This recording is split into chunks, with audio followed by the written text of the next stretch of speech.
हरिः ओम्। व्यासाय भवनाशाय शेषाय गुणराशये हृद्याय शुद्धविद्याय मध्वाय च नमो नमः। नारा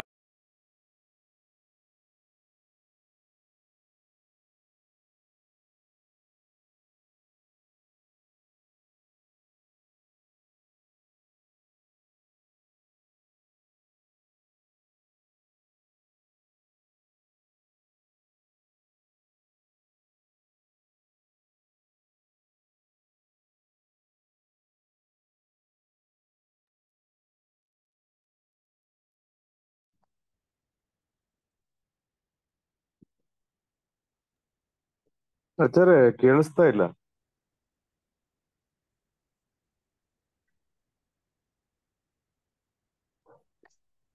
ಆಚಾರ್ಯ ಮ್ಯೂಟ್ ಆಗಿತ್ತು. ಜ್ಞಾನಪ್ರದ ಸರ್ ಅದನ್ನು ಹೊರಗಾಗಿ ನಾರಾಯಣಾಯ ಪರಿಪೂರ್ಣ ಗುಣಾರ್ಣವಾಯ ವಿಶ್ವೋದಯ ಸ್ಥಿತಿಲಯೋ ನೇತಿಪ್ರದಾಯ ಜ್ಞಾನಪ್ರದಾಯ ವಿಬುಧಾ ಸೌಖ್ಯ ದುಃಖ ಸತ್ಕಾರಣಾಯ ವಿತತಾಯ ನಮೋ ನಮಸ್ತೆ. ಶ್ರೀ ಗುರುಭ್ಯೋ ನಮಃ. ಹರಿಃ ಓಂ.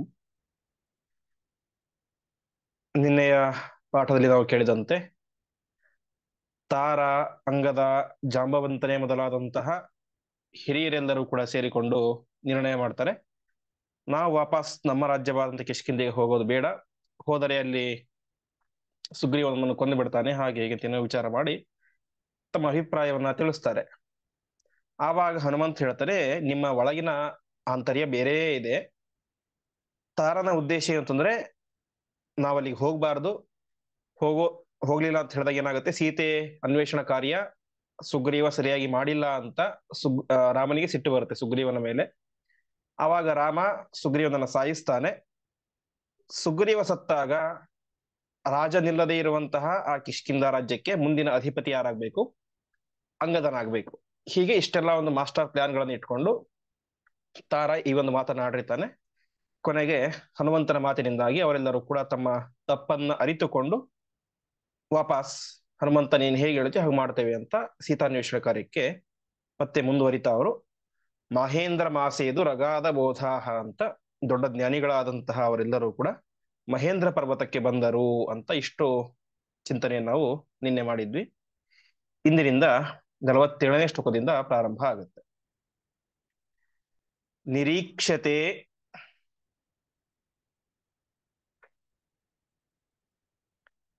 ಸಾಗರಮಪ್ರದೃಶ್ಯಂ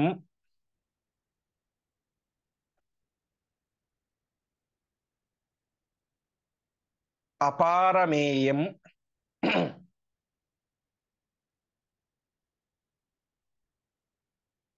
ಸಹಸಾ ವಿಷಣ್ಣಾಃ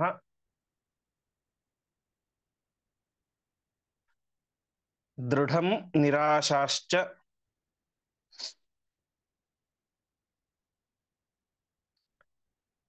ಮತಿಂ ಹಿ ದಧ್ರುಃ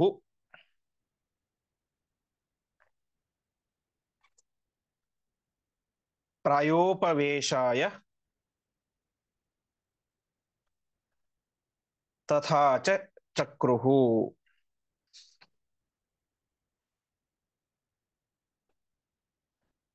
ಪ್ರಾಯೋಪವಿಷ್ಟಾಶ್ಚ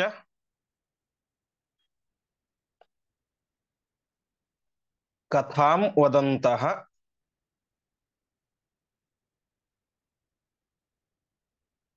ರಾಮಸ್ಯ ಸಂಸಾರ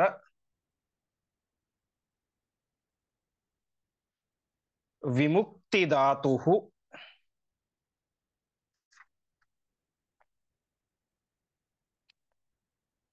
ಜಟಾಯುಷಃ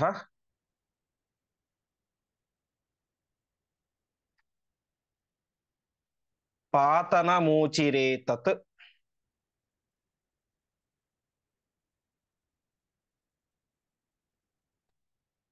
ಸಂಪಾತಿ ನಾಮ್ನಃ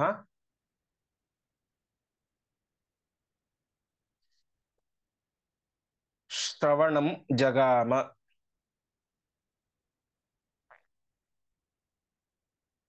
ಪದಚ್ಛೇದ. ನಿರೀಕ್ಷ ತೇ ಸಾಗರಂ ಅಪ್ರದೃಶ್ಯಂ ಅಪಾರಮೇಯಂ ಸಹಸಾ ವಿಷಣ್ಣಾಃ ದೃಢಂ ನಿರಾಶಾಃ ಚ ಮತಿಂ ಹಿ ದಧ್ರುಃ ಪ್ರಾಯೋಪವೇಶಾಯ ತಥಾ ಚ ಚಕ್ರುಃ. ಪ್ರಾಯೋಪವಿಷ್ಟಾಃ ಚ ಕಥಾಂ ವದಂತಹ. ಕೆಲವೊಂದು ಬುಕ್ಕಲ್ಲಿ ಬಹುತೇಕ ಕಥಾ ಅಂತ ಇರಬೇಕು, ಅದು ಕಥಾ ಅಲ್ಲ, ಕಥಾಂ ಅಂತ. ಕಥಾಂ ವದಂತಹ ರಾಮಸ್ಯ ಸಂಸಾರ ವಿಮುಕ್ತಿ ಧಾತುಃ ಜಟಾಯುಷಃ ಪಾತನಂ ಊಚಿರೆ ತತ್ ಸಂಪಾತಿ ನಾಮ್ನಃ ಶ್ರವಣಂ ಜಗಾಮ. ಸರಿ, ಪರ್ವತ ತನಕ ಬಂದ್ರು. ಅಲ್ಲಿಂದ ಮುಂದೆ ಸಾಗಿ ನೋಡ್ತಾರೆ, ಅಪಾರವಾದಂತಹ ದೊಡ್ಡ ಸಾಗರ, ಸಮುದ್ರ ಕಣ್ಣ ಮುಂದೆ ಇದೆ. ನಿರೀಕ್ಷತೆ ಸಾಗರಂ ಅಪ್ರದೃಶ್ಯಂ ಅಪಾರಮೇಯಂ. ಅಪ್ರದೃಶ್ಯ ಅಪಾರಮೇಯ ಅಂದ್ರೆ ಅದನ್ನು ತಿಳಿಲಿಕ್ಕೆ ಸಾಧ್ಯ ಇಲ್ಲ, ಎಷ್ಟು ದೂರ ಇದೆ, ಎಷ್ಟು ಆಳ ಇದೆ ಅಂತ. ಅಷ್ಟು ಮಾತ್ರ ಅಲ್ಲ, ಅಪ್ರದೃಶ್ಯ, ದಾಟ್ಲಿಕ್ಕೆ ಕೂಡ ಸಾಧ್ಯ ಇಲ್ಲ. ಅಂತಹ ಅಪ್ರದೃಶ್ಯವಾದಂತಹ ಅಪಾರಮೇಯವಾದಂತಹ ಅಂದ್ರೆ ತಿಳಿಯಲಿಕ್ಕೆ ಸಾಧ್ಯವಾಗದಂತಹ ಮತ್ತು ದಾಟಲಿಕ್ಕೂ ಸಾಧ್ಯವಾಗದಂತಹ ದೊಡ್ಡ ಸಮುದ್ರ, ಸಾಗರ ಕಣ್ಣ ಮುಂದೆ ಇದೆ.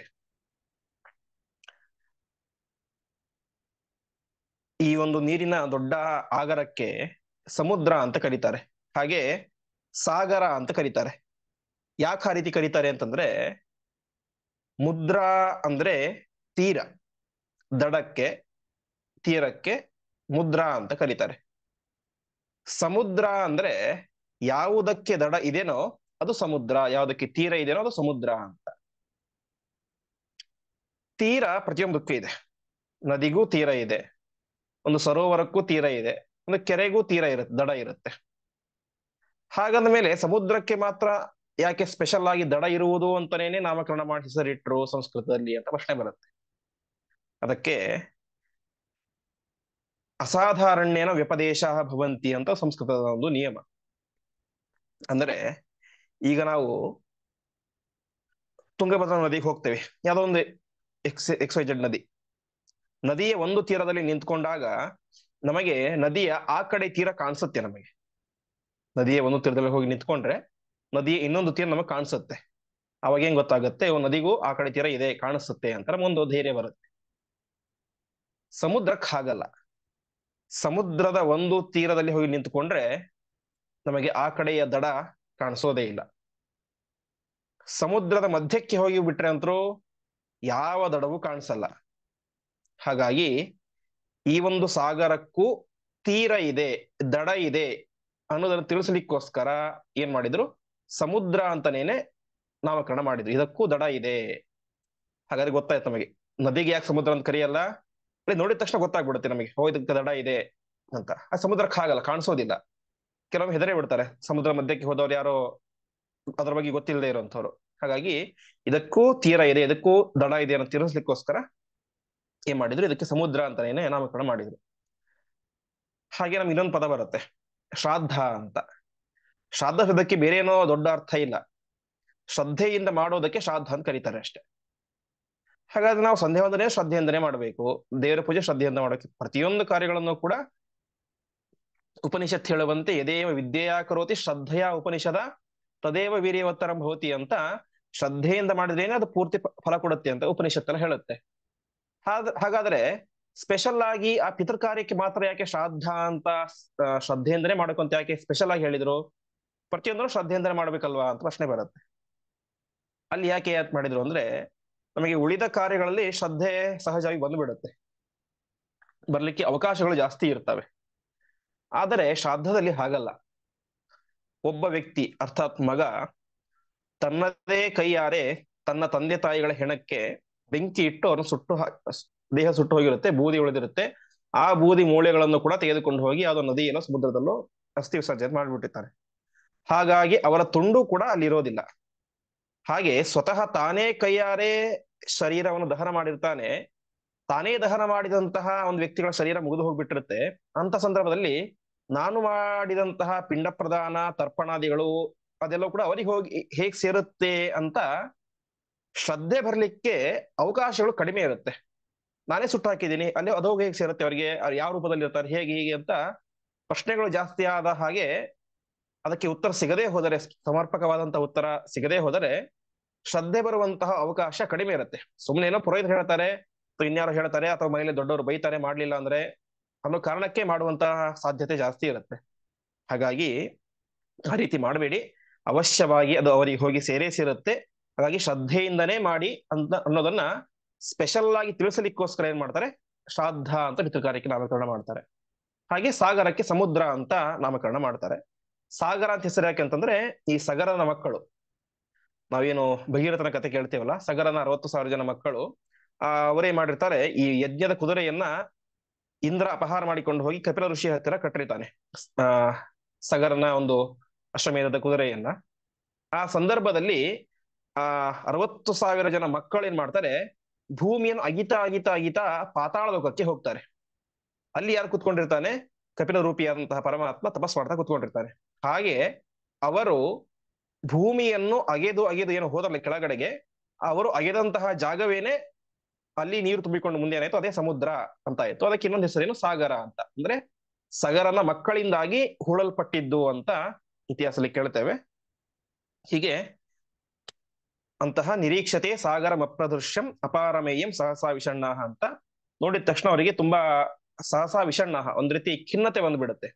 ಅಯ್ಯೋ ನಾವು ಇಷ್ಟೆಲ್ಲಾ ಮಾಡಿದ್ವಿ, ಇಷ್ಟು ದೂರ ಬಂದ್ವಿ, ಕೊನೆಗೆ ಮೈಯನ ಬಿಲ ಸಿಕ್ತು, ಅದಕ್ಕೂ ಹೋಗೋದು ಬೇಡ ಅಂತ ಹನುಮಂತನ ಮಾತನ್ನು ಕೇಳ್ಕೊಂಡು ಇಲ್ಲಿ ತನಕ ಬಂದ್ವಿ. ಇಲ್ಲಿ ಬಂದು ನೋಡಿದ್ರೆ ದೊಡ್ಡ ಸಮುದ್ರ ಇದೆ, 100 ಯೋಜನೆ ವಿಸ್ತಾರವಾದಂತಹ ದೊಡ್ಡ ಸಮುದ್ರ. ಅದು ನಮಗೆ ನೋಡ್ಲಿಕ್ಕೆ ಸಾಧ್ಯವಾಗ್ತಾ ಇಲ್ಲ, ಅದರ ಆಳ ಅಗಲ ಗಂಭೀರತೆಯನ್ನು ಗೊತ್ತಾಗ್ತಾ ಇಲ್ಲ, ದಾಟುವುದಂತರೂ ಸುತರಾಂ ಸಾಧ್ಯವೇ ಇಲ್ಲ. ಹಾಗಾಗಿ ಅವರೇ ಮಾಡ್ತಾರೆ, ದೃಢಂ ನಿರಾಶಾಶ್ಚ, ಸರಿ ನಾವಿನ್ನು ಬದುಕಿ ಏನೋ ಅರ್ಥ ಇಲ್ಲ, ಸಾಯೋದು ನಿಶ್ಚಿತ. ಸೀತೆಯನ್ನು ಹುಡುಕ್ಬೇಕಂತ ಹೊರಟಿದ್ದೇವೆ, ಹುಡುಕದೆ ನಾವು ವಾಪಸ್ ಕಿಷ್ಕಿಂಧೆಗೆ ಹೋದರೆ ಸುಗ್ರೀವ ಸಾಯಿಸ್ತಾನೆ. ಸರಿ ಬೇಡ ಅಂತ ಇಲ್ಲೇ ಮಯನ ಗುಹೆಯಲ್ಲಿರೋಣ ಅಂತಂದ್ರೆ ಈ ಹನುಮಂತ ಸಾಯಿಸ್ತಾನೆ. ಸರಿ ಸಾಗರ ದಾಟೋಣ ಅಂತಂದ್ರೆ ದಾಟ್ಲಿಕ್ಕೆ ಹೋದ್ರೆ ನಾವೇ ಸತ್ತು ಹೋಗ್ಬಿಡ್ತೇವೆ, ಯಾಕಂದ್ರೆ ದಾಟ್ಲಿಕ್ಕೆ ಸಾಧ್ಯನೇ ಇಲ್ಲ, ಮಧ್ಯದಲ್ಲಿ ಎಲ್ಲಾದ್ರೂ ಬಿದ್ದು ಹೋಗಿ ಸತ್ತು ಬಿಡ್ತೇವೆ. ಹಾಗಾಗಿ ಒಟ್ಟಿನಲ್ಲಿ ಸಾಯುವುದಂತೂ ನಿಶ್ಚಿತ. ಹಾಗಾಗಿ ಅವರು ನಿರ್ಧಾರ ಮಾಡ್ತಾರೆ, ಸುಮ್ಮನೆ ಬೇರೆಯವ್ರ ಕೈಯಲ್ಲಿ ಸಾಯೋದು ಯಾಕೆ, ಇದನ್ನು ಕೂಡ ವ್ರತದಂತೆ ಮಾಡಿ ದೃಢಂ ನಿರಾಶಾಶ್ಚ ಮತಿಂ ಹಿ ದದ್ರು ಪ್ರಾಯೋಪವೇಶಾಯ, ಪ್ರಾಯೋಪವೇಶ ಮಾಡಿ ನಾವು ದೇಹತ್ಯಾಗ ಮಾಡೋಣ ಅಂತ. ಪ್ರಾಯೋಪವೇಶ ಅಂತಂದ್ರೆ ಸಾಯುವ ತನಕ ಉಪವಾಸ ಮಾಡೋದು, ಉಪವಾಸ ಮಾಡಿ ಮಾಡಿ ಮಾಡಿ ಮಾಡಿ ದೇಹತ್ಯಾಗ ಮಾಡೋದು. ಆ ರೀತಿಯಾದಂತಹ ಪ್ರಾಯೋಪವೇಶವನ್ನು ಮಾಡಬೇಕು ಅಂತ ಮೊದಲು ತೀರ್ಮಾನ ಮಾಡಿದ್ದು ಅಂಗದ. ಕಪಿಗಳು ತೀರ್ಮಾನ ಮಾಡ್ತಾರೆ, ಸರಿ ನೀನೇ ಮಾಡಿದ್ದೆ, ನಾವೇನ್ ಲೆಕ್ಕ, ನಮಗೂ ಎಲ್ಲಾ ಕಷ್ಟ ಇದ್ದೇ ಇದೆ, ರಾಜನಾದಂತಹ ನೀನೇ ಇಷ್ಟು ದೊಡ್ಡ ನಿರ್ಧಾರ ಮಾಡಿದ್ದೀಯ, ಹಾಗಾಗಿ ನಾವು ಕೂಡ ಹಾಗೆ ಮಾಡ್ತೇವೆ ಅಂತ ಎಲ್ರು ಏನ್ ಮಾಡ್ತಾರೆ, ಪ್ರಾಯೋಪವೇಶಾಯ ತಥಾಚ ಚಕ್ರುಹು, ಪ್ರಾಯೋಪವೇಶಕ್ಕೆ ಅಂತ ಎಲ್ರು ಕೂಡ ಕೂತ್ಕೊಂಡು ಬಿಡ್ತಾರೆ. ಪ್ರಾಯೋಪವೇಶಕ್ಕೆ ಕೂತ್ಕೊಳ್ತಾರೆ. ಕೂತ್ಕೊಂಡಾಗ ಸರಿ ಸುಮ್ಮನೆ ಯಾಕೆ ಸಮಯ ವ್ಯರ್ಥ ಮಾಡೋದು, ಸುಮ್ಮನೆ ಉಪವಾಸ ಮಾಡೋದಕ್ಕೆ, ಪರಮಾತ್ಮನ ನಾಮಸ್ಮರಣೆ ಮಾಡೋಣ, ರಾಮನ ಒಂದು ಕಥೆಯನ್ನು ಹೇಳ್ತಾ ಹೋಗೋಣ ಅಂತ ಹೇಳ್ತಾ ಕೊಡ್ತಾರೆ. ಇದಕ್ಕೆ ಆಚಾರ್ಯ ಹೇಳಿದ್ದು ಅಗಾಧ ಬೋಧಾಹ ಅಂತ 46ನೇ ಶ್ಲೋಕದಲ್ಲಿ. ಇದ್ದಂತಹ ಕಪಿಗಳೇನು ಸಾಮಾನ್ಯ ಕಪಿಗಳಲ್ಲ, ದೇವಾಂಶ ಸಂಭೂತರಾದಂತಹ ಕಪಿಗಳು. ಹಾಗಾಗಿ ಸಾತ್ವಿಕ ಜ್ಞಾನ, ಸಾತ್ವಿಕರೇ ಅವರು. ಹಾಗಾಗಿ ಅವರೇನ್ ಮಾಡ್ತಾರೆ, ನಾವು ಪರಮಾತ್ಮ ಅಂದ್ರೆ ಸಾಕ್ಷಾತ್ ರಾಮನ ಒಂದು ಕಥೆಯನ್ನು ಹೇಳ್ತಾ ಹೇಳ್ತಾ ಹೇಳ್ತಾ ಈ ಒಂದು ಪ್ರಾಯೋಪವೇಶದ ಸಮಯವನ್ನು ಕೂಡ ಸಾರ್ಥಕ ಮಾಡಿಕೊಳ್ಳೋಣ, ಪುಣ್ಯ ಸಂಪಾದನೆ ಮಾಡಿಕೊಳ್ಳೋಣ ಅಂತ ಪ್ರಾಯೋಪವಿಷ್ಟಾಶ್ಚ ಕಥಾಮೋದಂತಹ ರಾಮಸ್ಯ ಸಂಸಾರ ವಿಮುಕ್ತಿದಾತು. ಎಂತಹ ಕಥೆ, ಅದು ಸುಮ್ಮನೆ ಟೈಮ್ ಪಾಸಿಗೆ ಇವತ್ತು ನಾವು ಓದುವಂತಹ ತುಂತುರು ಇತ್ಯಾದಿಗಳು ಆ ರೀತಿ ಕಥೆಗಳಲ್ಲ. ಸಂಸಾರ ವಿಮುಕ್ತಿದಾತು, ಯಾರ ಕಥೆಯನ್ನು ಕೇಳಿದರೆ ಈ ಸಂಸಾರದಿಂದಲೇ ನಮ್ಮನ್ನು ಉದ್ಧಾರ ಮಾಡ್ತಾನೋ ಅಂತಹ ಶ್ರೀರಾಮಚಂದ್ರನ ಕಥೆಯನ್ನು ಎಲ್ಲರೂ ಕೂಡ ಅಲ್ಲಿ ಹೇಳ್ತಾ ಕುತ್ಕೊಂಡಿರ್ತಾರೆ. ಹೇಳ್ತಾ ಬರ್ತಾರೆ, ಎಲ್ಲ ಹೇಗೆ ಹುಟ್ಟಿದ, ಎಲ್ಲ ಆಯ್ತು, ಮದುವೆ ಆಯ್ತು, ಕೊನೆಗೆ ವನವಾಸಕ್ಕೆ ಬಂದರು, ಸೀತೆಯ ಅಪಹಾರವೂ ಕೂಡ ಆಯ್ತು. ಆ ಸಂದರ್ಭದಲ್ಲಿ ಏನಾಯ್ತು, ಜಟಾಯು ಬಂದು ಅಲ್ಲಿ ಅಪೋಸ್ ಮಾಡಿದ ರಾವಣನಿಗೆ ಅಂತ ಜಟಾಯುವಿನ ಪ್ರಸಂಗ ಬರುತ್ತೆ. ಅಲ್ಲಿ ತನಕ ಏನಾಗಿತ್ತು, ಅಲ್ಲೊಂದು ಹದ್ದಿ ಇತ್ತು. ಯಾರು ಅಂದ್ರೆ ಸಂಪಾತಿ. ಸಂಪಾತಿಯನ್ನು ಬೇರೆ ಯಾರು ಅಲ್ಲ, ಜಟಾಯುವಿನ ಅಣ್ಣ. ಜಟಾಯುವಿಗೆ ಕಿವಿಗೆ ಬೀಳುತ್ತೆ, ಇಷ್ಟು ಕೋಟ್ಯಾಂತರ ಕಪಿಗಳು ಬಂದಿದ್ದಾರೆ, ಅವರೆಲ್ಲ ಇಲ್ಲಿ ಪ್ರಾಯೋಪವೇಶ ಮಾಡ್ತಾ ಇದ್ದಾರೆ ಅಂತ. ರಾಮಾಯಣದಲ್ಲಿ ತುಂಬಾ ಚೆನ್ನಾಗಿ ಹೇಳ್ತಾರೆ, ವಾಲ್ಮೀಕಿ ರಾಮಾಯಣದಲ್ಲಿ. ಅವನಿಗೆ ಭಾರಿ ಖುಷಿಯಾಗಿ ಬಿಡುತ್ತೆ ಅಂತೆ, ಯಾಕೆಂದ್ರೆ ಅವನಿಗೆ ದೇಹದಲ್ಲಿ ಎಷ್ಟು ಶಕ್ತಿ ಇಲ್ಲ ಎದ್ದು ಓಡಾಡುವಷ್ಟು. ಅದ ಕತೆ ನಮ್ಗೆ ಗೊತ್ತೇ, ಜಟಾಯು ಮತ್ತು ಸಂಪಾತಿ ಅಣ್ಣ ತಮ್ಮಂದಿರು ಹಿಂದೆ ತಾವು ಚಿಕ್ಕವರಿದ್ದಾಗ ಸ್ಪರ್ಧೆಗೆ ಅಂತ ಸೂರ್ಯನ ಹತ್ರ ಹೋಗ್ತಾರೆ, ಯಾರು ಫಾಸ್ಟ್ ಆಗಿ ಸೂರ್ಯನ ಹತ್ರ ಹೋಗ್ತೀವಿ ಅಂತ. ಆ ಸಂದರ್ಭದಲ್ಲಿ ಸೂರ್ಯನ ಹತ್ರ ಹತ್ರ ಹೋಗ್ತಾ ಇದ್ದಾಗೆ ಅದರ ಸೂರ್ಯನ ಬಿಸಿಲು ಜಾಸ್ತಿ ಆಗುತ್ತೆ, ಅದು ದೇಹ ಸುಡ್ಲಿಕ್ಕೆ ಶುರುವಾಗುತ್ತೆ. ಆ ಸಂದರ್ಭದಲ್ಲಿ ತನ್ನ ತಮ್ಮನಾದಂತಹ ಜಟಾಯು ಉಳಿಲಿ ಅನ್ನುವಂತ ಕಾರಣದಿಂದಾಗಿ ಈ ಸಂಪಾತಿ ಏನ್ ಮಾಡ್ತಾನೆ, ತನ್ನ ರೆಕ್ಕೆಯಿಂದಾಗಿ ಜಟಾಯುವನ್ನು ಮುಚ್ಚಿ ಬಿಡ್ತಾನೆ. ಸೊ ಅವಾಗ ಏನಾಗುತ್ತೆ, ಜಟಾಯುವಿನ ರೆಕ್ಕೆ ಸಂಪಾತಿಯ ರೆಕ್ಕೆ ಸುಟ್ಟು ಬಿಡುತ್ತೆ ಆ ಸೂರ್ಯನ ಒಂದು ಪ್ರಭೆಗೆ. ಆವಾಗ ಒಂದು ಹಪ್ ಅಂತ ಈ ಒಂದು ಮಹೇಂದ್ರ ಪರ್ವತದ ಹತ್ತಿರ ಬಿದ್ದು ಬಿಡ್ತಾನೆ. ಜಟಾಯು ತನ್ನ ಪಾಡಿಗೆ ತಾನು ಹಾರ್ಕೊಂಡು ಹೋಗ್ಬಿಡ್ತಾನೆ. ಹಾಗಾಗಿ ಅವನ ಹೆಸರು ಸಾರ್ಥಕ ಆಯಿತು ಅಂತ ವ್ಯಾಖ್ಯಾನಕಾರ ಹೇಳ್ತಾರೆ. ಸಂಪಾತಿ, ಪಾತಿ ಅಂದ್ರೆ ಏನು? ಬೀಳೋದು. ಸಂಪಾತಿ ಚೆನ್ನಾಗಿ ಬಿದ್ದು ಬಿಟ್ಟ ಅಂತ ಅಂದ್ರೆ ರೆಕ್ಕೆಯನ್ನೇ ಸುಟ್ಟುಕೊಂಡು ಮತ್ತೆ ಏಳದಂತೆ ಬಿದ್ದು ಬಿಟ್ಟ, ಹಾಗಾಗಿ ಅವನ ಹೆಸರು ಸಂಪಾತಿ ಅನ್ನೋದು ಸಾರ್ಥಕ ಆಯಿತು ಅಂತ ಹೇಳ್ತಾರೆ. ಸಂಪತನಾತ್ ಸಂಪಾತಿ, ಚೆನ್ನಾಗಿ ಬಿದ್ದ, ಹಾಗಾಗಿ ಅವನು ಸಂಪಾತಿ ಆದ ಅಂತ. ಹಾಗೆ ಆ ಸಂಪಾತಿ ತುಂಬಾ ಖುಷಿಯಾಗಿ ಬಿಡುತ್ತೆ ಅಂತೆ. ನನಗೆ ಹೇಗೂ ದೇಹದಲ್ಲಿ ಶಕ್ತಿ ಇಲ್ಲ, ವಯಸ್ಸು ಬೇರೆ ಆಗ್ಬಿಟ್ಟಿದೆ, ಇಷ್ಟೆಲ್ಲಾ ಕಪಿಗಳು ಸತ್ತರೆ ಇವರ ಮಾಂಸ ನನಗೆ ತುಂಬಾ ಚೆನ್ನಾಗಿ ಊಟ ಆಗುತ್ತೆ ಅಂತ ಖುಷಿ ಪಟ್ಬಿಟ್ಟ. ಇಲ್ಲಿಯ ತನಕ ಜಟಾಯುವಿನ ಸುದ್ದಿ ಕಿವಿಗೆ ಬೀಳುವ ತನಕ ಅವನಿಗೆ ಭಾರಿ ಖುಷಿ ಆಗ್ತಾ ಇತ್ತು. ಇಷ್ಟೆಲ್ಲ ಕಪಿಗಳಿದ್ದಾರೆ, ಕೆಲವೇ ದಿವಸಗಳು ಸತ್ತು ಹೋಗಿ ಬಿಡ್ತಾರೆ, ಇವರ ಮಾಂಸವನ್ನು ನಾನು ಅನಾಯಾಸವಾಗಿ ತಿನ್ಬಹುದು ಅಂತ ತುಂಬಾ ಖುಷಿ ಪಟ್ಟು ಬಿಡ್ತಾನೆ. ಜಟಾಯುವಿನ ಕತೆ ಕಿವಿಗೆ ಬಿತ್ತು, ಜೋರಾಗಿ ಅಳ್ಳಿಕ್ ಶುರು ಮಾಡ್ತಾನೆ. ನನಗೆ ವ್ಯವಸ್ಥೆ ಮಾಡಿ ನನ್ನನ್ನು ಕರೆದುಕೊಂಡು ಹೋಗಿ ಸಮುದ್ರದ ಹತ್ರ ನಾನು ತರ್ಪಣ ಕೊಡಬೇಕು ಅಂತ ಕೇಳ್ತಾನೆ. ರಾಮಾಯಣದಲ್ಲಿ ಬರುತ್ತೆ ಈ ಕತೆ. ಹೀಗೆ ಜಟಾಯುಷಃ ಪಾತನ ಮೂಚರೇ ತತ್, ಜಟಾಯು ಪಾತನ ಅಂದ್ರೆ ಬಿದ್ದದ್ದು, ಕೆಳಗಡೆ ಬಿದ್ದವನು ಆಮೇಲೆ ಸತ್ತು ಹೋದದ್ದು. ಈ ಒಟ್ಟಿನಲ್ಲಿ ಜಟಾಯುವಿನ ಮರಣ ಹೊಂದಿದಂತ ಕಥೆಯನ್ನು ಅವರು ಸಹಜವಾಗಿ ಹೇಳ್ತಾ ಹೋಗ್ತಾರೆ. ಅವರಿಗೆಲ್ಲ ಗೊತ್ತಿರೋದಿಲ್ಲ, ಈ ಸಂಪಾತಿ ಇದ್ದಾನೆ, ಅವನು ಜಟಾಯುವಿನ ಅಣ್ಣ, ಹಾಗೆ ಏನು ಗೊತ್ತಿರೋದಿಲ್ಲ. ಸುಮ್ಮನೆ ತಾವು ರಾವಣ ಕಥೆ ಹೇಳ್ತಾ ಹೋಗ್ತಾ ಇರ್ತಾರೆ. ಸಂದರ್ಭವಶಾತ್ ಜಟಾಯುವಿನ ಕಥೆಯೂ ಬರುತ್ತೆ, ಅದನ್ನು ಹೇಳ್ತಾರೆ. ಇಷ್ಟು ಹೇಳಿದಾಗ ಸಂಪಾತಿ ನಾಮ್ನಃ ಶ್ರವಣಂ ಜಗಾಮ, ಈ ಜಟಾಯು ಬಿದ್ದ ಎನ್ನುವಂತಹ ಕಥೆ ಯಾರ ಕಿವಿಗೆ ಬೀಳುತ್ತೆ? ಸಂಪಾತಿ ಎನ್ನುವಂಥವನ ಶ್ರವಣಂ ಜಗಾಮ, ಶ್ರವಣ ಅಂದ್ರೆ ಕಿವಿ, ಕಿವಿಗೆ ಬೀಳುತ್ತೆ ಅಂತ ಇಷ್ಟು ವಿಚಾರವನ್ನ ಹೇಳ್ತಾ ಇದ್ದಾರೆ. ಮುಂದಿನ ಶ್ಲೋಕ.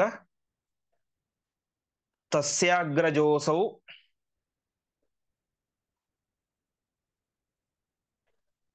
ಅರುಣಸ್ಯ ಸೂನುಃ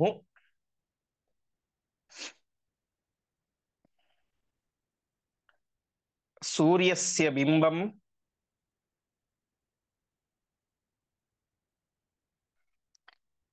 ಸಹ ತೇನ ಯಾತಃ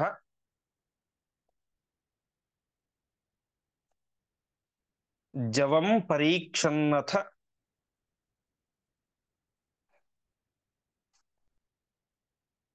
ತಂ ಸುತಪ್ತಂ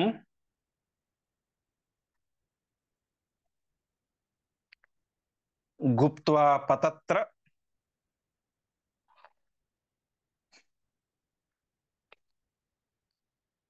ಕ್ಷಯಮಾಪ್ಯ ಚಾಪತತ್.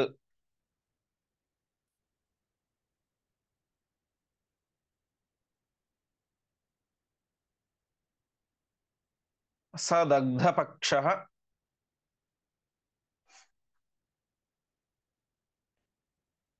ಸವಿತೃಪ್ರತಾಪಾತ್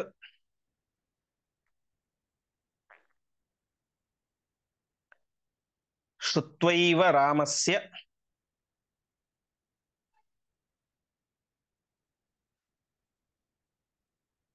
ಕಥಾಃ ಸ ಪಕ್ಷಃ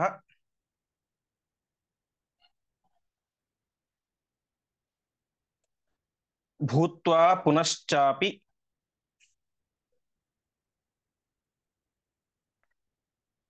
ಮೃತಿಂ ಜಟಾಯುಷಃ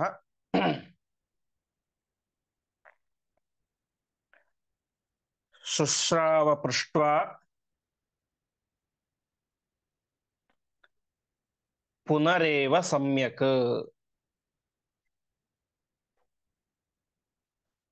ಪದಚ್ಛೇದ. ತಸ್ಯ ಅಗ್ರಜಃ ಅಸೌ ಅರುಣಸ್ಯ ಸೂನುಃ ಸೂರ್ಯಸ್ಯ ಬಿಂಬಂ ಸಹ ತೇನ ಯಾತಃ ಜವಂ ಪರೀಕ್ಷನ್ ಅಥ ತಂ ಸುತಪ್ತಂ ಗುಪ್ತ್ವಾ ಪತತ್ರ ಕ್ಷಯಂ ಆಪ್ಯ ಚ ಅಪತತ್. ಸಹ ದಗ್ಧಪಕ್ಷಃ ಸವಿತೃಪ್ರತಾಪಾತ್ ಶ್ರುತ್ವಾ ಏವ ರಾಮಸ್ಯ ಕಥಾಃ ಸಪಕ್ಷಃ ಭೂತ್ವಾ ಪುನಃ ಚ ಅಪಿ ಮೃತಿಂ ಜಟಾಯುಷಃ ಶುಶ್ರಾವ ಪೃಷ್ಟ್ವಾ ಪುನಃ ಏವ ಸಮ್ಯಕ್. ಅದೇನ ಹಿಂದೆ ಹೇಳಿದ ಕಥೆಯೇ ಮುಂದೆ. ತಸ್ಯ ಇವನ್ ಯಾರು ಅಂತಂದ್ರೆ ತಸ್ಯಾಗ್ರಜೋಸೌ ಅರುಣಸ್ಯ ಸೋನುಹು. ಇವನ್ ಯಾರ ಅಣ್ಣ? ತಸ್ಯ ಅಗ್ರಜ ಜಟಾಯುವಿನ ಅಣ್ಣ. ಅರುಣಸ್ಯ ಸೋನುಹು ಸೂರ್ಯನ ಸಾರಥಿಯಾದಂತಹ ಅರುಣನ ಸೋನು. ಸೋನು ಅಂದ್ರೆ ಮಗ. ಇವರಿಬ್ಬರು ಕೂಡ ಚಿಕ್ಕವರಿದ್ದಾಗ ಜವಂ ಪರೀಕ್ಷನ್, ಜವ ಅಂದ್ರೆ ವೇಗ ಅಂತ, ತಮ್ಮ ವೇಗವನ್ನು ಟೆಸ್ಟ್ ಮಾಡಬೇಕು ಅಂತ ಸೂರ್ಯಸ್ಯ ಬಿಂಬಂ ಸಹ ತೇನ ಯಾತ, ಇಬ್ಬರು ಕೂಡ ಸೂರ್ಯನ ಬಿಂಬದ ಹತ್ರ ಹಾರ್ತಾರೆ. ಆವಾಗ ತಮ್ಮ ಸುತಪ್ತಂ ಗುಪ್ತ್ವ, ಆವಾಗ ಜಟಾಯುಗೆ ತುಂಬಾ ಬಿಸಿಲು ಹತ್ತುತ್ತೆ. ಆವಾಗ ಸುತಪ್ತಂ ಚೆನ್ನಾಗಿ ಏನು ತಾಪ ಹೊಂದಿದಂತಹ ಅವನನ್ನ ಗುಪ್ತ್ವ, ಗುಪ್ತ್ವ ಅಂದ್ರೆ ರಕ್ಷಣೆ ಮಾಡಿ, ತನ್ನ ರೆಕ್ಕೆಯನ್ನು ಅವನ ಮೇಲೆ ಹೊಚ್ಚಿ ರಕ್ಷಣೆ ಮಾಡಿದಂತಹ ಯಾವ ಸಂಪಾತಿ ತಾನೇ ಮಾಡಿಕೊಂಡ ಪತತ್ರಕ್ಷಯಂ. ಪತತ್ರ ಅಂತಂದ್ರೆ ರೆಕ್ಕೆ ಅಂತ. ಯಾಕೆ ರೆಕ್ಕೆಗೆ ಪತತ್ರ ಅಂತಂದ್ರೆ ಪತನಾತ್ ತ್ರಾಯತೆ ಇತಿ ಪತತ್ರಂ ಅಂತ. ಅಂದ್ರೆ ಇವಾಗ ನಾವು ಮೇಲ್ಗಡೆ ಹಾರಿದ್ರೆ ಏನ್ ಮಾಡ್ತೇವೆ? ಕೆಳಗಡೆ ಬಿದ್ದು ಬಿಡ್ತೇವೆ. ಪತನ ಅಂದ್ರೆ ಕೆಳಗಡೆ ಬೀಳೋದು. ಹಕ್ಕಿಗಳಿಗೆ ಹಾಗಾಗತ್ತಾ? ಯಾವ್ದೋ ಒಂದು ನಾವು ಪಾರಿವಾಳ ತೆಗೆದುಕೊಂಡು ಮೇಲ್ಗಡೆ ಹಾಕಿದ್ರೆ ಅದೇನ್ ಮಾಡುತ್ತೆ? ಹಾರಿ ಹೋಗುತ್ತೆ, ಕೆಳಗಡೆ ಬೀಳೋದಿಲ್ಲ. ಸೊ ಪತನಾತ್ ತ್ರಾಯತೆ, ಕೆಳಗೆ ಬೀಳುವುದರಿಂದಾಗಿ ರಕ್ಷಣೆ ಮಾಡುತ್ತೆ. ಆದ್ದರಿಂದಾಗಿ ಅದಕ್ಕೆ ರೆಕ್ಕೆ ಅಂತ ಹೆಸರು. ರೆಕ್ಕೆ ಇದ್ರೆ ಕೆಳಗಡೆ ಬೀಳೋದಿಲ್ಲ, ಮೇಲ್ಗಡೆ ಹಾರ್ತಾ ಹೋಗುತ್ತೆ. ಹಾಗೆ ಪತ ಅಂತಂದ್ರೆ ಮೇಲ್ಗಡೆ ಬೀಳೋದು, ತ್ರ ಅಂದ್ರೆ ರಕ್ಷಣೆ ಮಾಡೋದು. ಕೆಳಗಡೆ ಬೀಳುವುದರಿಂದಾಗಿ ಯಾವ್ದು ರಕ್ಷಣೆ ಮಾಡುತ್ತೋ ಅದಕ್ಕೆ ಪತತ್ರ ಅಂದ್ರೆ ರೆಕ್ಕೆ. ಪತತ್ರ ಇರುವುದು ಪತತ್ರಿ, ಹಕ್ಕಿಗಳಿಗೆ ಪತತ್ರಿ ಅಂತ ಕರೀತಾರೆ. ಹೀಗೆ ಗುಪ್ತ್ವಾ ಪತತ್ರ ಕ್ಷಯಮಾಪ್ಯ ಚಾಪತತ್, ಸಂಪಾತಿಗೆ ಏನಾಯ್ತು? ಪತತ್ರ ಕ್ಷಯ, ರೆಕ್ಕೆ ನಾಶವಾಯಿತು. ರೆಕ್ಕೆ ನಾಶವಾಗಿ ಅವನೇನ ಆದ? ಅಪತತ್, ಕೆಳಗಡೆ ಬಿದ್ದು ಬಿಟ್ಟ ಎಂಬುದಾಗಿ ತಿಳಿಸ್ತಾ ಇದ್ದಾರೆ. ಹೀಗೆ ಆಯಿತು. ಆಮೇಲೆ ಏನಾಯ್ತು? ಆಮೇಲೆ ಆಗಿದ್ದು ಇನ್ನೂ ದೊಡ್ಡ ವಿಚಿತ್ರವಾದಂತಹ ಘಟನೆ, ಅಪೂರ್ವವಾದಂತಹ ಘಟನೆ. ಸದಗ್ಧ ಪಕ್ಷ ಸವಿತೃ ಪ್ರತಾಪಾತ್. ಸವಿತೃ ಅಂದ್ರೆ ಸೂರ್ಯ. ಸೂರ್ಯನ ತಾಪದಿಂದಾಗಿ ತನ್ನ ಪಕ್ಷವನ್ನ, ಪಕ್ಷ ಅಂದ್ರೆ ರೆಕ್ಕೆ ಅಂತ, ತನ್ನ ರೆಕ್ಕೆಯನ್ನು ಕಳೆದುಕೊಂಡಂತಹ, ದಗ್ಧ ಅಂದ್ರೆ ಸುಟ್ಟು, ತನ್ನ ರೆಕ್ಕೆಯನ್ನು ಸುಟ್ಟುಕೊಂಡಂತಹ ಯಾವ ಸಂಪಾತಿ ರಾಮಸ್ಯ ಕಥಾ ಶುತ್ವೈವ ಸಪಕ್ಷ ಭೂತ್ವ. ರಾಮನ ಕಥೆಯನ್ನು ಕೇಳ್ತಾ ಕೇಳ್ತಾ ಕೇಳ್ತಾ ಏನಾಯ್ತು? ಅವನಿಗೆ ಸುಟ್ಟು ಹೋಗಿದ್ದಂತಹ, ಬಾಲ್ಯದಲ್ಲಿ ಸುಟ್ಟು ಹೋಗಿದ್ದಂತಹ ರೆಕ್ಕೆಗಳು ವಾಪಸ್ ಅವನಿಗೆ ಬಂದು ಅಂತ ತಿಳಿಸ್ತಾ ಇದ್ದಾರೆ. ಇದು ರಾಮನ ಕಥೆಗೆ ಇರುವಂತಹ ಮಹತ್ವ, ಪರಮಾತ್ಮನ ಕಥೆಗೆ ಇರುವಂತಹ ಮಹತ್ವ.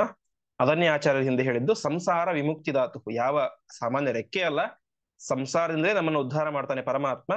ಇಂತಹ ರಾಮನ ಚರಿತ್ರೆಯನ್ನು ಕೇಳ್ತಾ ಕೇಳ್ತಾ ಕೇಳ್ತಾ ಸಂಪಾತಿಗೆ ಏನಾಯಿತು? ತಾನು ಬಾಲ್ಯದಲ್ಲಿ ಸುಟ್ಟುಕೊಂಡು ಕಳೆದುಕೊಂಡಂತಹ ರೆಕ್ಕೆ ವಾಪಸ್ ಚಿಗುರಿತು ಅಂತ ತಿಳಿಸ್ತಾ ಇದ್ದಾರೆ. ಸಪಕ್ಷ ಭೂತ್ವ ಪುನಶ್ಚಾಪಿ ಮೃತಿಂ ಜಟಾಯುಷಃ. ಕೊನೆಗೇನಾಯ್ತು? ಜಟಾಯು ಸತ್ತ ಅಂತ ಗೊತ್ತಾಯ್ತು. ಜಟಾಯುಷಃ ಮೃತಿಂ, ಜಟಾಯುವಿನ ಮರಣವನ್ನು ಕೇಳಿದಾಗ ಅವನೇನಾದ? ಅವನಿಗೆ ಸ್ವಲ್ಪ ಡೌಟ್ ಬಂತು. ಜಟಾಯು ಹೇಗ್ ಸಾಯ್ಲಿಕ್ಕೆ ಸಾಧ್ಯ? ಭಾರಿ ಪರಾಕ್ರಮಶಾಲಿ ಅವನು ಅಂತ ಅವನಿಗೆ ಸ್ವಲ್ಪ ಸಂದೇಹ ಬರುತ್ತೆ. ಅವನೇನ್ ಮಾಡ್ತಾನೆ? ಶುಶ್ವಾವ ಪೃಷ್ಟ್ವಾ ಪುನರೇವ ಸಮ್ಯಕ್. ಒಂದ್ಸಲ ಕಿವಿಗೆ ಬಿತ್ತು ಜಟಾಯು ಸತ್ತ ಅಂತ. ಅವ್ನು ಮತ್ತೆ ಅವ್ರ ಹತ್ರ ಹೋಗ್ತಾನೆ, ಕಪಿಗಳ ಹತ್ರ. ಅವ್ನು ಹೀಗೆ ಸಂಪಾತಿ ಅಂತ ಜಟಾಯುನ ಅಣ್ಣ ಜಟಾಯು ಸತ್ತ ಅಂತ ಹೇಳಿದ್ರೆ ನೀವು ನಿಜಾನ ಇನ್ನೊಂದ್ಸಲ ಹೇಳಿ ನನಗೆ ಕನ್ಫರ್ಮ್ ಮಾಡಿ ಅಂತ ಕೇಳ್ತಾನೆ. ಪುನರೇವ ಸಮ್ಯಕ್, ಮತ್ತೆ ಅವನು ಪುನಃ ಮತ್ತೆ ಸಮ್ಯಕ್ ಸರಿಯಾಗಿ ಕೇಳ್ತಾನೆ. ಹೌದು ಸತ್ತಿದ್ದಾನೆ ಗೊತ್ತಾಗುತ್ತೆ. ಅವನಿಗೆ ತುಂಬಾ ದುಃಖ ಆಗುತ್ತೆ. ಮುಂದೆ ಅವನು ತನ್ನ ತಮ್ಮನಿಗೆ ಏನು ತರ್ಪಣಾದಿಗಳನ್ನು ಮಾಡಬೇಕು, ಎಲ್ಲ ಕಾರ್ಯಗಳನ್ನು ಕೂಡ ಅವನು ಮಾಡ್ತಾರೆ. ವಾಸ್ತವಿಕವಾಗಿ ಅವನ ಔರ್ಧದೈಹಿಕ ಕ್ರಿಯೆಗಳನ್ನು ಮಾಡಿದ್ಯಾರು? ರಾಮಚಂದ್ರ. ಮುಂದೆ ಒಬ್ಬ ಅಣ್ಣನಾಗಿ ತರ್ಪಣಾದಿಗಳ ಕ್ರಿಯೆಗಳನ್ನೆಲ್ಲವನ್ನು ಕೂಡ ಯಾವ ಸಂಪಾತಿ ಮಾಡ್ತಾ ಇದ್ದಾನೆ. ಮುಂದಿನ ಶ್ಲೋಕ. ಸ ರಾವಣಸ್ಯಾಥ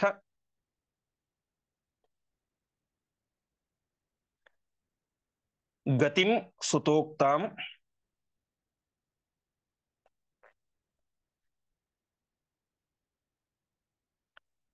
ನಿವೇದ್ಯ ದೃಷ್ಟ್ವಾ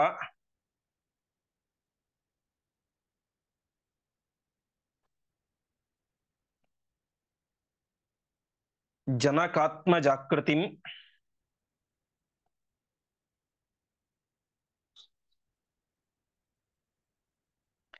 ಸ್ವಯಂ ತಥಾ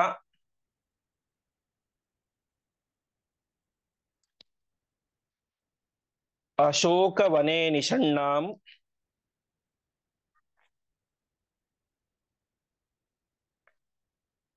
ಅವೋಚದೇಭ್ಯೋ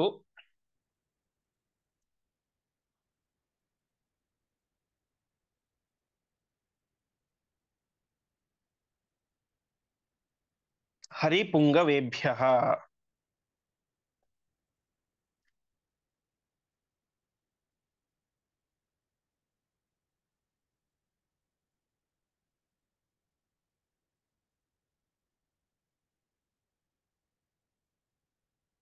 ಪದಚ್ಛೇದ. ಸಹ ರಾವಣಸ್ಯ ಅಥ ಗತಿಂ ಸುತೋಕ್ತಾಂ ನಿವೇದ್ಯ ದೃಷ್ಟ್ವಾ ಜನಕಾತ್ಮಜಾಕೃತಿಂ ಸ್ವಯಂ ತಥಾ ಅಶೋಕವನೆ ನಿಷಣ್ಣಾಂ ಅವೋಚತ್ ಏಭ್ಯಃ ಹರಿಪುಂಗವೇಭ್ಯಃ. ತಾನು ಒಂದು ಸಹಾಯವನ್ನು ಕೂಡ ಕಪಿಗಳಿಗೆ ಮಾಡ್ತಾನೆ. ಏನು? ಸ ರಾವಣಸ್ಯಾತ ಗತಿಂ ಗತಿಂ ಸುತೋಕ್ತಾಂ. ಅವನು ಹೇಳ್ತಾನೆ, ಸೀತೆ ಅಶೋಕ ರಾವಣ ಅಪಹಾರ ಮಾಡಿಕೊಂಡು ಹೋಗಿದ್ದಾನೆ ಅಂತ ಇಷ್ಟು ಮಾತನ್ನ ಹೇಳ್ತಾನೆ ಪ್ರಾರಂಭದಲ್ಲಿ. ಅದು ಅವನಿಗೆ ಹೇಗೆ ಗೊತ್ತಾಗಿತ್ತು ಅಂತಂದ್ರೆ, ಈ ಸಂಪಾತಿಗೊಬ್ಬ ಮಗ ಇದ್ದ, ಸುಪಾರ್ಶ್ವ ಅಂತ. ಆ ಸುಪಾರ್ಶ್ವನಿಗೆ ಈ ವಿಚಾರ ಗೊತ್ತಾಗಿತ್ತು ಅಂತ ಹೇಳ್ತಾ ಇದ್ದಾರೆ. ಅವನಿಗೆ ಹೇಗೆ ಗೊತ್ತಾಯ್ತು ಸುಪಾರ್ಶ್ವನಿಗೆ ಅಂತಂದ್ರೆ, ವಾಲ್ಮೀಕಿ ರಾಮಾಯಣದಲ್ಲಿ ಹೇಳುವಂತೆ, ತಮ್ಮಾಮೇವಂಗತಂ ಪುತ್ರ ಸುಪಾರ್ಶ್ವೋ ನಾಮನಾಮತಃ ಆಹಾರೇಣ ಯಥಾಕಾಲಂ ಬಿಭರ್ತಿ ಪತತಾಮರಹ ಅಂತ. ಆ ಸುಪಾರ್ಶ್ವ ಎನ್ನುವಂತಹ ಏನು ಸಂಪಾತಿಯ ಮಗ ಇದ್ದಾನೆ, ಅವನು ತನ್ನ ತಂದೆಗೆ ಆಹಾರ ತರಬೇಕು ಅಂತ ಹೋಗಿದ್ದ. ಯಾಕೆ ಅಂತಂದ್ರೆ, ಸಮಯ ವೃದ್ಧಭಾವಾಚ ಕೋಪಾಚ ಪರಿವರ್ತಿತ ಅಂತ ನನಗೆ ತುಂಬಾ ವಯಸ್ಸಾಗಿದೆ, ಹಾಗಾಗಿ ಅವನೇ ಮಾಡಿದ ಆಹಾರ ತರಬೇಕು ಅಂತ ಹೋಗಿದ್ದ. ಒಂದು ಸಲ ಹೋದಾಗ ಏನಾಯ್ತು,